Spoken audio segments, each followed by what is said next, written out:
of the General Assembly, Lieutenant Governor Coleman and Secretary Adams, Justices of the Kentucky Supreme Court, former Governor Steve Beshear and former First Lady Jane Beshear, our amazing current First Lady, Brittany Beshear.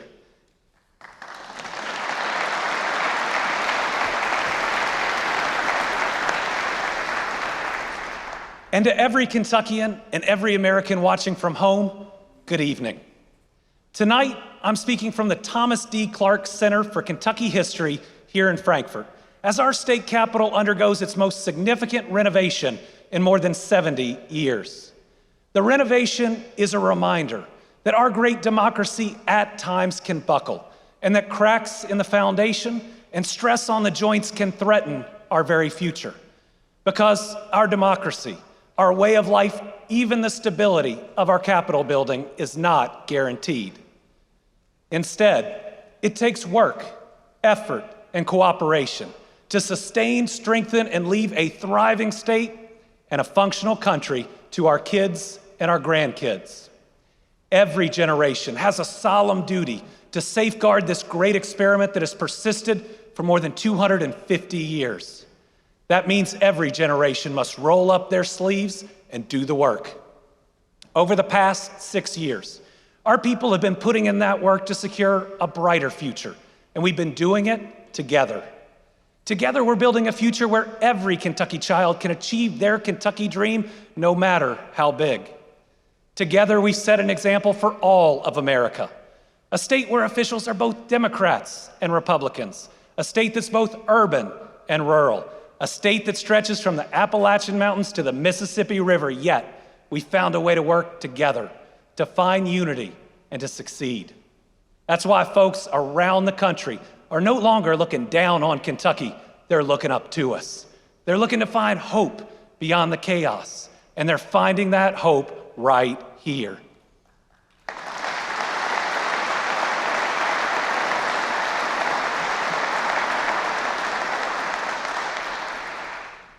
While our national politics has been poisoned with division, here in the Commonwealth, we've won as one team, Team Kentucky, by pushing out that noise and finding common ground to move our state not right, not left, but forward for everyone. We've done this by recognizing the most important things to our people.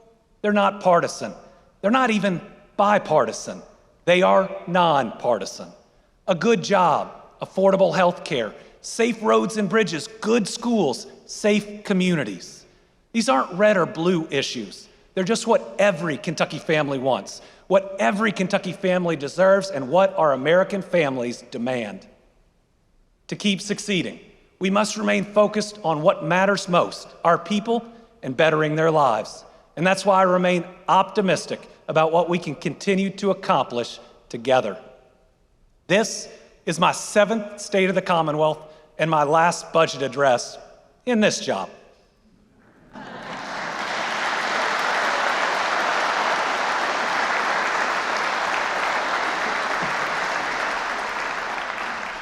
So tonight, I am proud to report once again that the state of our Commonwealth remains strong.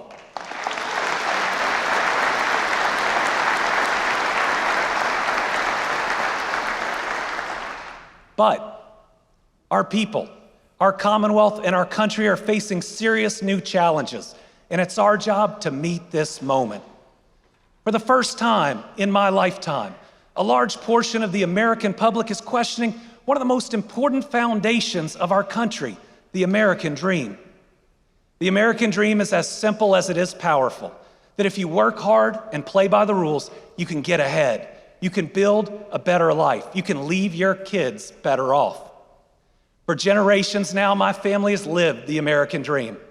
My grandfather, who couldn't afford to go to college, worked hard, saved up, and bought the local funeral home. Through that small business, he was able to do what his parents couldn't.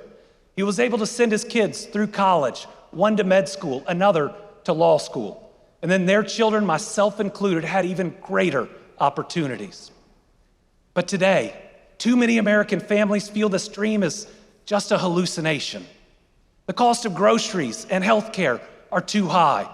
The family vacation they took as kids just doesn't fit in the budget. That first home for a young couple is unaffordable, maybe unattainable. As leaders, we have a responsibility to reignite and refuel the American dream. For the sake of future generations, it must burn bright in the minds of our people. So tonight, I'm going to discuss the American dream, both where we're succeeding and where we must do more. The American dream starts with a job. It's what supports a family and drives our economy. I'm proud to say that no administration has created more. Last year, we delivered once again, announcing more than $10.5 billion in private sector investment and creating 9,600 new jobs.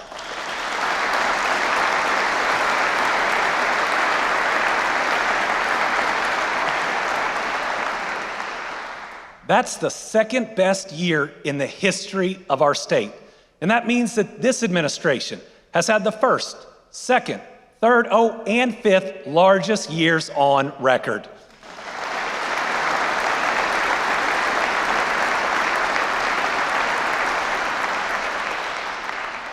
Over the past 6 years, we have become an economic powerhouse, more than doubling Kentucky's previous investment record, with over $45 billion in new investments. For our families, for the American dream, we've broken our job creation records with 68,000 new jobs.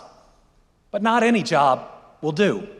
Because while the American dream is about working hard, it's also about getting ahead. So our people deserve good jobs. Jobs where you can not only pay the bills at the end of the month, but you can save for your kids' education, for retirement, for the down payment on a new home, and for that summer vacation that you deserve. That's why I'm proud to report that we have recruited the best jobs in our history, with the highest 3-year average for new wages we've ever seen. Last year, our average incentivized wage was just under $30 an hour.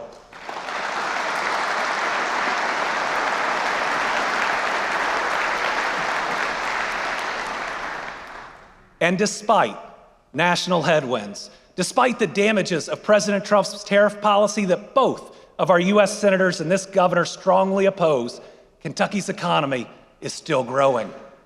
According to a recent Moody's study, most states saw their economy slow and even slide into recession last year. But in Kentucky, we're still expanding, showing our nation what an economy built to last looks like. Take a 10-day window in August, where we welcome more than $6.3 billion in new investment and over 1,000 full-time jobs. 4 iconic companies, GE Appliances, Ford, Apple, and General Matter, all chose Kentucky. On August 11th, GE Appliances announced the investment of $3 billion in new American manufacturing and the creation of 800 new Kentucky jobs. CEO Kevin Nolan shared that when it came to writing the next chapter for GE Appliances, it needed to start in Kentucky. He said, "We're making this commitment because we believe the future of manufacturing is in America and here in Kentucky." We have representatives from GE Appliances with us tonight. Let's thank them for this big investment.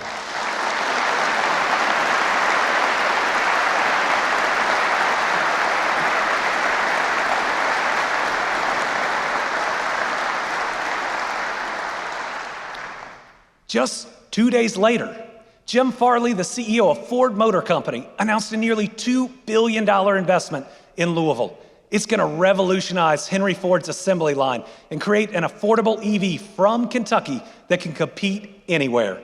He said Ford's goal was to put an affordable, unbelievably great product within the reach of millions of Americans, built in the U.S. by U.S. workers. Who do you trust for this massive, game-changing investment? He trusted us, Kentucky. His exact words were, "We made a big bet on our country, and we made a huge bet on the Commonwealth of Kentucky." Also in August, General Matter announced a $1.5 billion investment in Paducah. This company is going to change our nation's energy economy in profound ways and bring modern nuclear power to our state. Their project is already creating interest up and down the supply chain, with the possibility of future companies making Western Kentucky their new Kentucky home. Now, some will be surprised that I mentioned this investment tonight. Now, it's true that some of the company's investors and I don't share the same politics. But we do share a commitment to get this job done and to strengthen our nation's energy economy. And we know one simple truth: there ain't nothing Democrat or Republican about a good job.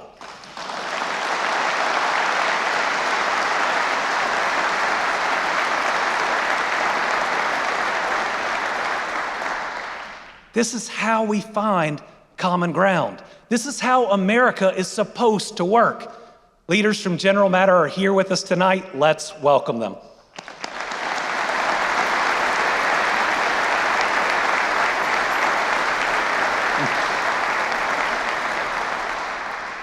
Folks, that was just 10 days. Over the rest of the year, we saw great announcements like NITO, creating 220 new jobs right here in Frankfurt.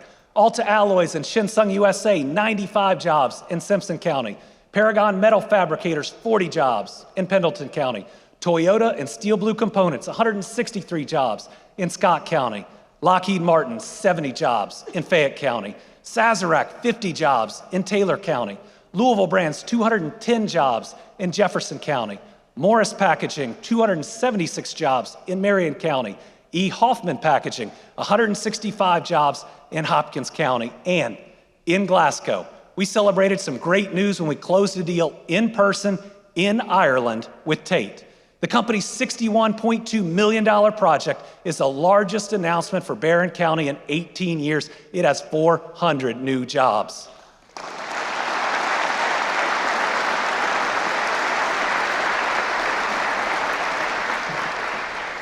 Maureen Carpenter, the president and CEO of the Barron County Economic Authority, is here with us tonight. Maureen, thank you for all your work. This is a huge win for your county and our Commonwealth.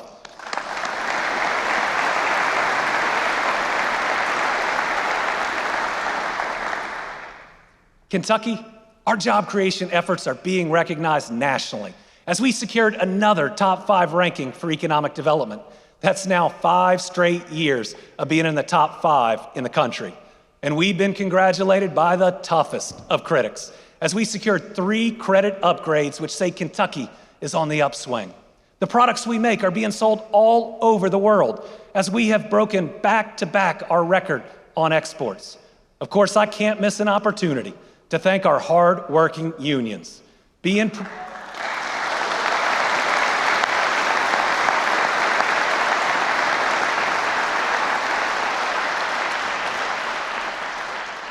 pro-union creates jobs. It creates opportunities. And our unions have fought for the American dream longer than I've been alive. In Kentucky, we've proven you can be pro-job, pro-business, and pro-union. Everyone wins together.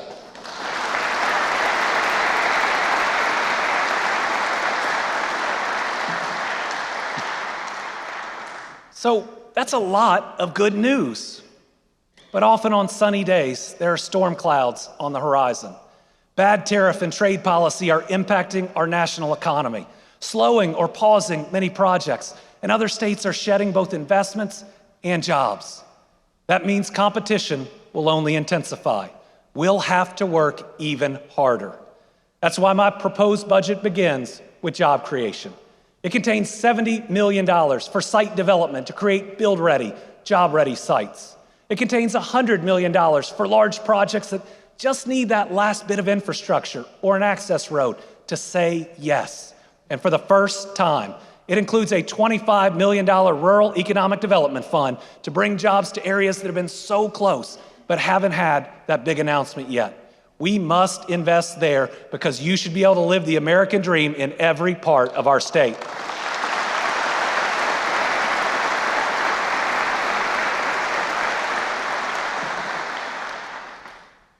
A good job is where the American dream starts, but a home is where it lives. Our homes are where we raise our families and make our memories together. Sadly, owning that home seems out of reach for far too many Americans. In Kentucky, we're doing better than most. Last year, Kentucky scored as one of the best states in the nation for home affordability. We've been recognized for our efforts not just to build affordable housing, but to build housing in Western and Eastern Kentucky for those impacted by natural disasters. In Western Kentucky, we're building 254 homes for tornado survivors through our relief fund. and I announced the single largest affordable housing investment in our history with $223 million going towards 953 rental units.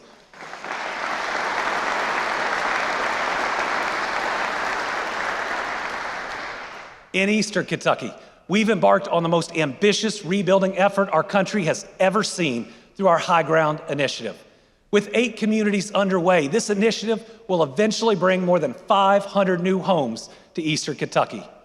2 sites are already complete: Wayland in Floyd County and the cottages of Thompson Branch in Letcher County. Robbie Williams, the Judge Executive of Floyd County, is here with us tonight. He can share firsthand how a bold housing initiative like our High Grounds can transform a region and its future.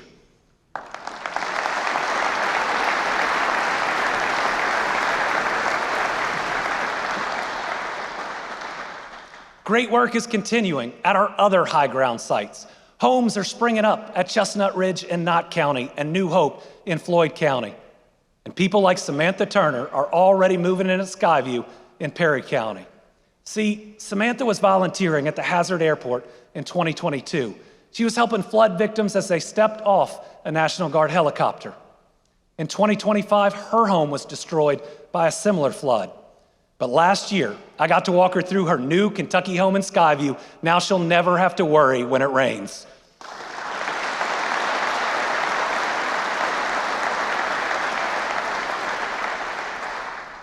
While these efforts are amazing, they're not enough.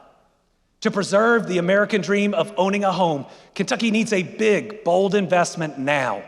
It can't wait. It can't be incremental. So I'm proposing a game-changing $150 million investment in our Affordable Housing Trust Fund.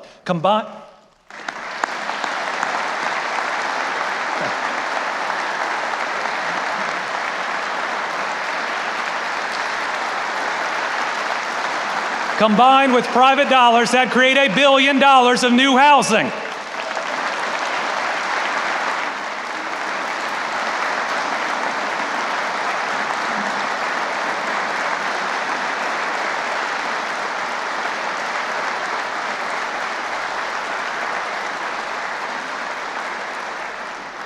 We must tackle the shortage in housing, and we must do it now. While most dreams at night are short, the American dream is about a long, healthy life where you can raise your kids and eventually spoil your grandkids. That's why we've continued efforts to expand health care to keep our people healthy and happy. Our people are healthier and our workforce is better when every Kentuckian can see a doctor close to home. Late in 2024, we opened Norton West Louisville, the first hospital in West Louisville in 150 years.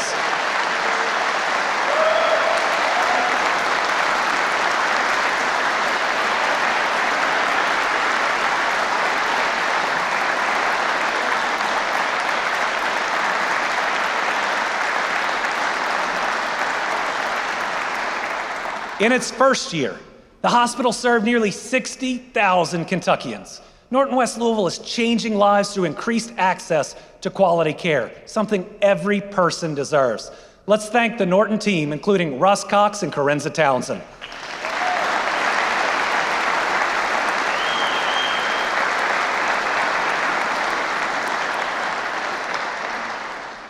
Since 2020, we've also opened the PMC's new Children's Hospital and its Appalachian Valley Autism Center. These facilities serve over 100,000 children, covering 23 Eastern Kentucky counties. These services are critical and they're life-changing.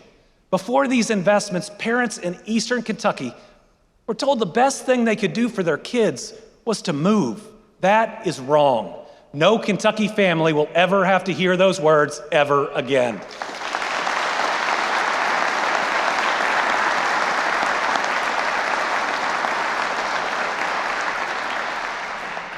We've also broken ground on or opened a new Ava Center location in Floyd County, U of L Health in Bullock County, the Birch in Owensboro, the Mercy Health Lord's Cancer Center in Paducah, Baptist Health Hamburg in Lexington, the new Reach Clinic in Mason County, and we celebrated Appalachian Regional Healthcare's new mobile clinic, which is bridging the gap between hospital visits and house calls.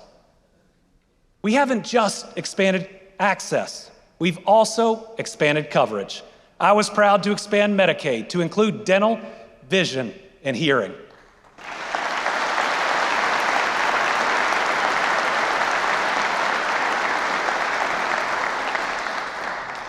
That's resulted in 267,607 Kentuckians receiving glasses, 16,274 Kentuckians receiving dentures, and 675 being fitted for hearing aids.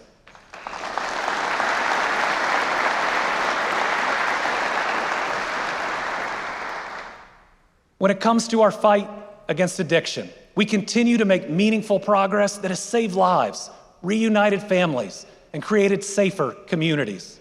We're now up to 35 recovery-ready communities, and I banned harmful drugs like designer Xanax and deadly forms of kratom. The result? Drug overdose deaths have now gone down 3 straight years in Kentucky, thank God.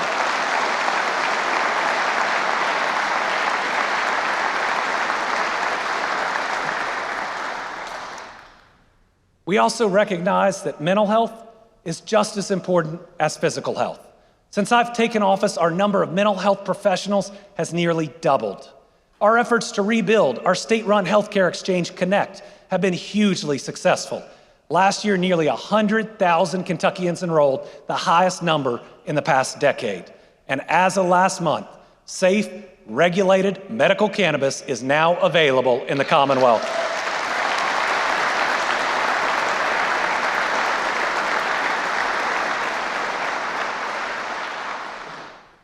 Sadly, a lot of that progress is at risk due to decisions at the federal level. Decisions like Congress voting yes to extend tax cuts for the wealthy, but voting no to extend tax credits for working Americans to afford health care. And the impact of the president's big, ugly bill is going to hit Kentucky the hardest. It could close 35 rural hospitals, fire 20,000 healthcare workers, and eliminate coverage for 200,000 Kentuckians. That ugly bill, it also cuts nursing scholarships at a time when the shortage threatens the quality of care our families receive. The combination of these federal failures threatens the American dream with lost jobs, higher costs, shorter lives, and longer drives just to see the same doctor. That's why my budget pushes back, investing in our people and our health care. My budget fully funds Medicaid, even with the increased cost.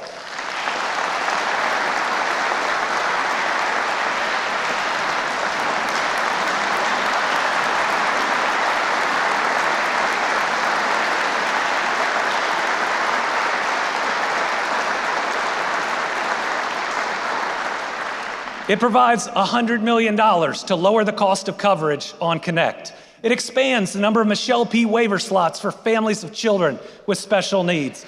It includes $25 million for nursing student loan forgiveness, and it creates a $125 million rural hospital fund.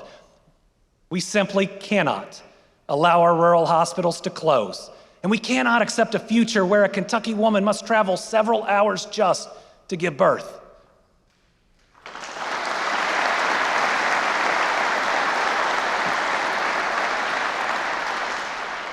Tonight, we have a real-life healthcare hero with us, Dr. Jason Smith, the CEO of U of L Health. Jason's shown courage leading through COVID-19, speaking out after mass shootings. And recently, he spoke truth to power, writing an op-ed titled "Medicaid Cuts Threaten Lives, Jobs, and Kentucky's Future." Jason, please see this budget as a reflection that Kentucky believes in you, and we believe in healthcare for all of our people.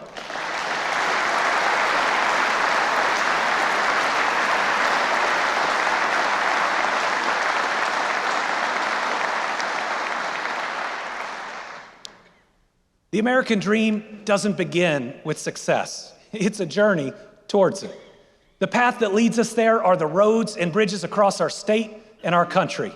Whether it's to work, church, a doctor's appointment, or dropping your kids off at school, our infrastructure is essential to our daily lives. Since 2020, Team Kentucky has replaced or repaired 660 state and local bridges. During that same period, 20,000 miles of road improvements have been completed or are currently underway. We celebrated some big wins over the past year, finishing the US 460 corridor in Pike County, a project 23 years in the making.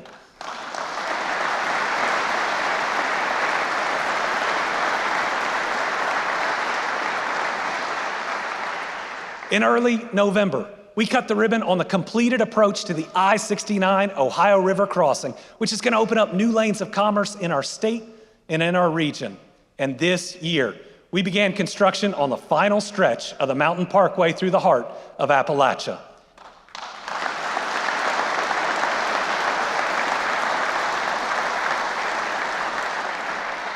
It's been talked about for decades, but now I can say I'm the first governor to say every portion of the four-laning of the Mountain Parkway is now complete or under construction.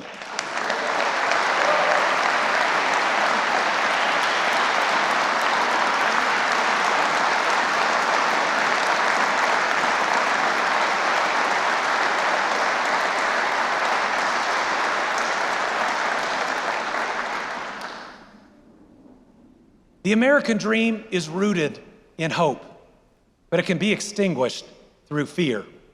So public safety is everyone's job, a job where we work together, where we not only make our people safer, but they feel safer at all times. As a state and as a country, we don't accomplish this by stunts in the short term. We accomplish it by putting in the work for the long term. We do it by hiring more law enforcement and paying them better.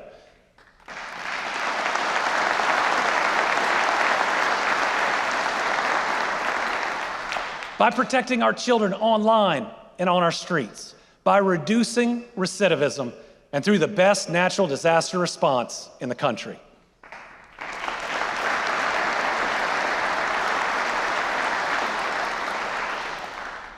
When I came into office, our Kentucky State Police force was dwindling. The previous governor had attempted to cut promised retirements, and morale was low. So we rolled up our sleeves, increased pay, and made real changes. Now the full KSP agency is up to 1,896 team members. We put in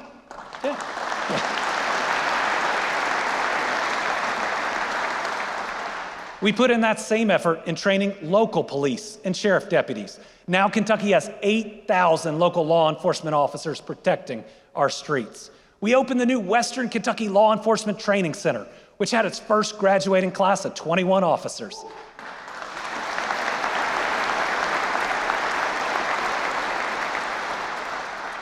Even better, tonight, we have the top graduate of that class, Brianna Ray, now a sheriff deputy with the Hardin County Sheriff's Office.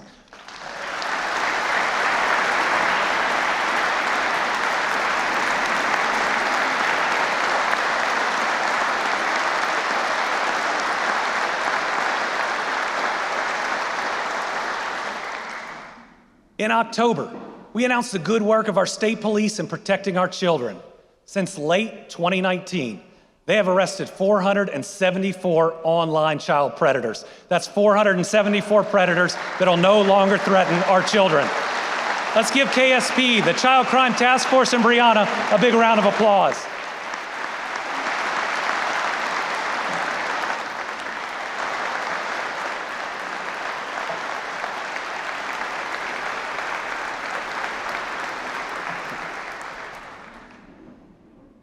Making our communities safer, it's about more than just arresting criminals. It's about preventing crimes altogether.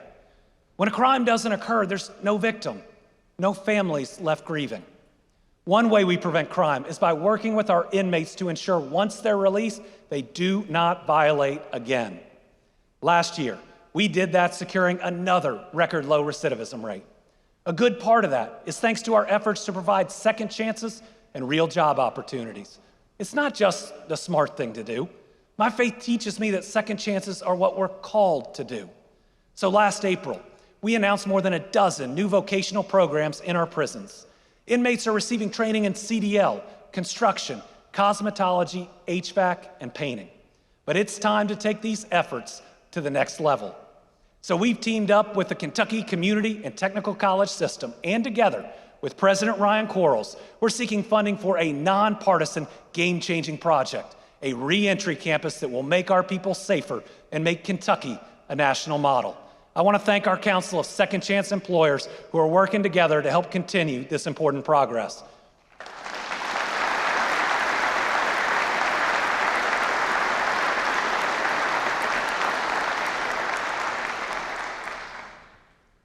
Making our people safer also means having the best emergency response to natural disasters.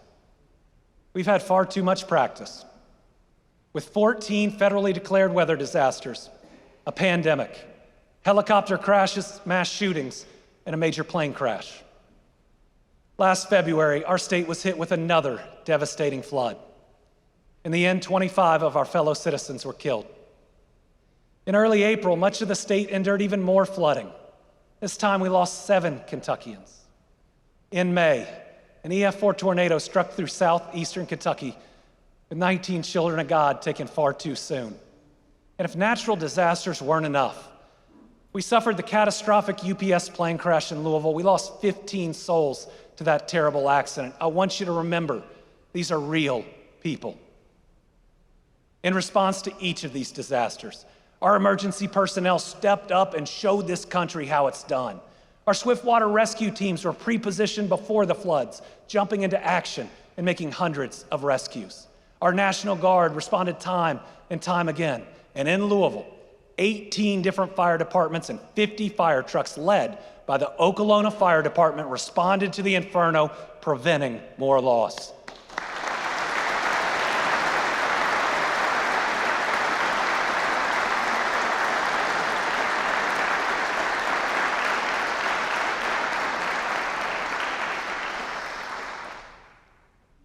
It's impossible to know why Kentucky gets hit over and over again. But my faith teaches me that God saves His biggest challenges for the strongest of people. And each response reminds me that strength is not bravado, it is not bullying, but a resolve built on love, kindness, and a commitment to our fellow human beings. Tonight, let's recognize and remember all the families that have suffered loss. And let's give a big thank you to all our first responders.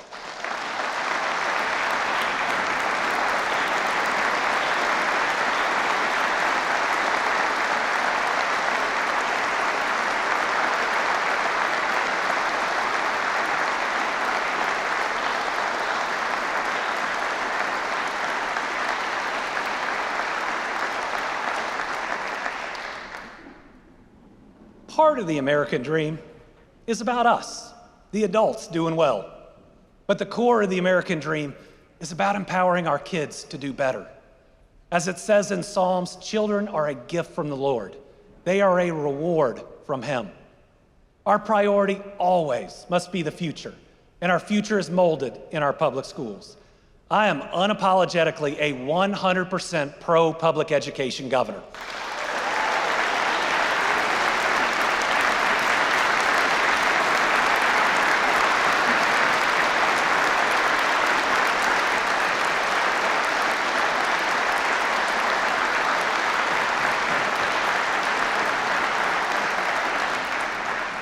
Every budget I proposed has invested in our school system, starting with our educators. Once again, I'll be doing what's right. I'm proposing $159 million for mandatory raises for our educators and a proposal to increase take-home pay by nearly 7%.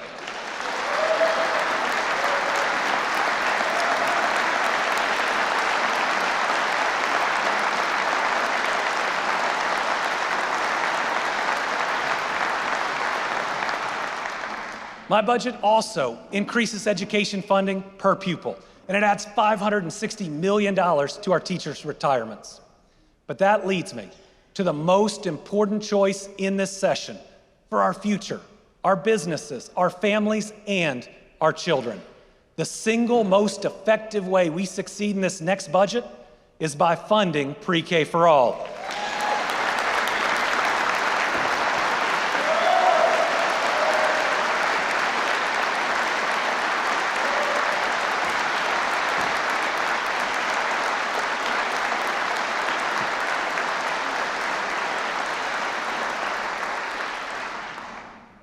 Right now, More than half of Kentucky's kids are showing up to kindergarten already behind. They come to school with fewer vocabulary words. Some don't know their colors. Others aren't even potty trained. Most Kentucky parents can't afford pre-K. So many of our neighbors want to return to work but simply can't afford childcare. And at a time when things cost too much, pre-K saves parents thousands of dollars every year. And one study shows it boosts parents' earnings by nearly $9,000 per year for at least 6 years. Over time, pre-K is projected to grow Kentucky's workforce by up to 70,000 people.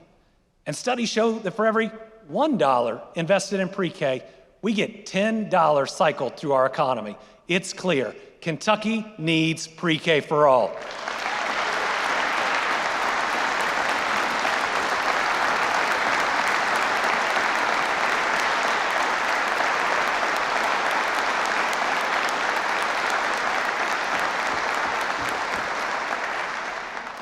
And the members of the General Assembly, we were able to work together on medical marijuana, to make sports betting legal, to protect horse racing and gaming in our horse industry. Surely we can come together for 4-year-olds.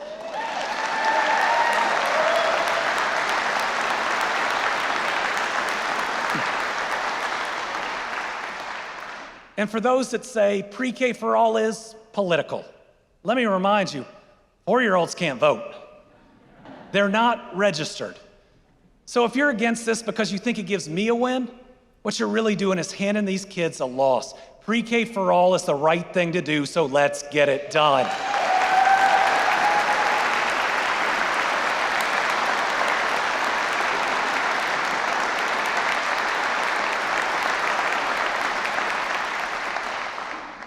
Our state is on a roll. But with the challenge of tariffs, national uncertainty, and more, life's gonna be a little tougher than in the past. Without action, Kentuckians are gonna suffer. So in addition to our proposed investments in housing, jobs, and healthcare, tonight I have 2 more proposals to help our families. First, my faith tells me no one should go hungry.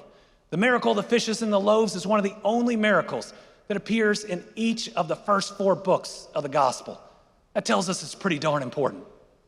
But the actions by the Trump administration to the SNAP program are gonna result in soaring costs, and 114,000 Kentuckians are gonna go hungry from losing their food assistance. We can't let that happen.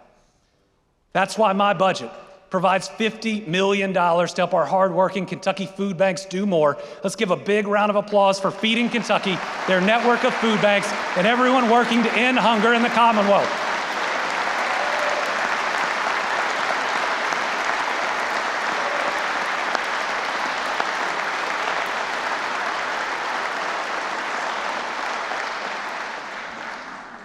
Second, we cannot let our people freeze in the winter or suffer heat stroke in the summer. My budget creates a $75 million fund to help at-risk Kentuckians pay their utility bills.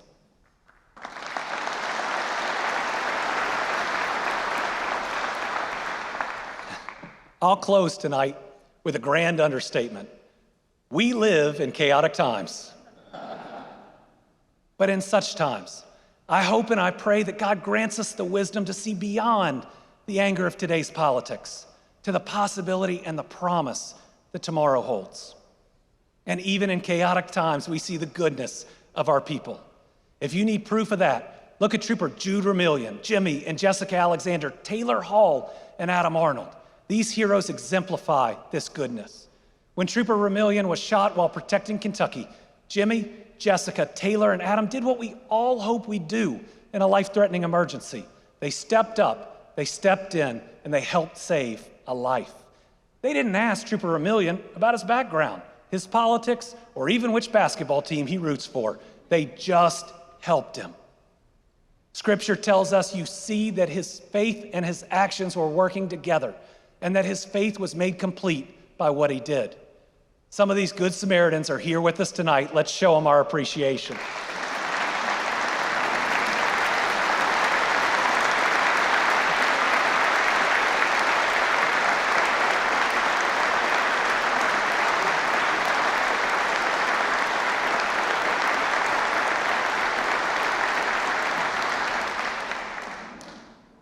We always come together in times of need, and that's what makes me so proud to be a Kentuckian.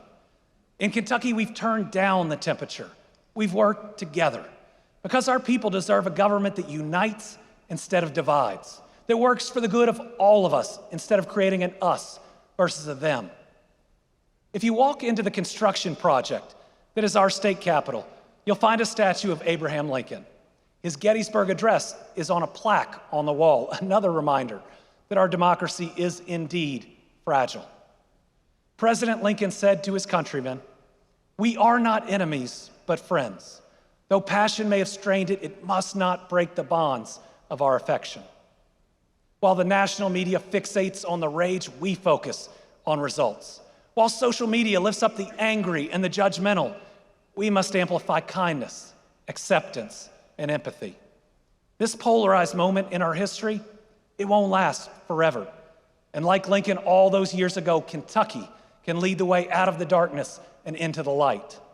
It's our job, it's our duty, and we cannot leave a broken country to our children. So as we repair our state capitol, let us also repair ourselves, our communities, and our countries. Remember, your neighbor's not the enemy from within. She's just your neighbor, trying to do her best in this difficult world. This moment in our history, how we conduct our business today, is going to determine how future Kentuckians view us. Did we favor division or unity, discrimination or inclusion? This is the moment we've been entrusted to navigate. So let's stay focused and deliver a 2026 filled with prosperity and promise. Thank you. God bless the Commonwealth of Kentucky. God bless the United States of America, and good night.